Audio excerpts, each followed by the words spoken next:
26th of June, Thunder Bay, Sault Ste. Marie, Downsview.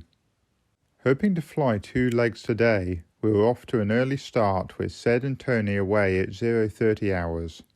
The forecast promised favourable conditions around Lake Superior, with a small probability of fog rolling in off the cold lake to obscure Sault Ste. Marie.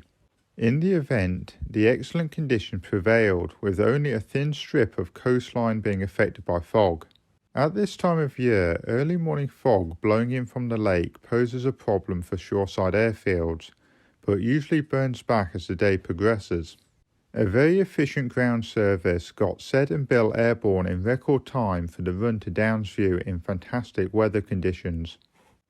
The Islander parked alongside the welcoming area and joined the magnificent reception for the travel-weary Chipmunks as they taxied past a line of tiger moths, chipmunks, Harvards and other classic types to park beside the dais. An immaculately turned-out contingent of air cadets mounted a ceremonial guard of honour, bringing a complete military flavour to the proceedings. After an address extolling the virtues and achievements of the Chipmunk and the successful crossing of Russia, the Executive Vice President of the company, Steve Kavanagh, presented each team member with a wonderful commemorative coin depicting aviation greats, in this case W.J. Jacquemuk, the original designer of the incredible Chipmunk. Formal ceremonies over, we soon had the opportunity to meet Bob Fasold, a retired Major General from the Canadian Air Force who had offered advice and support for the venture from its early conception. Bob had flown in from Ottawa to greet us in his own personal Chipmunk, Canadian-built of course, with the bubble canopy.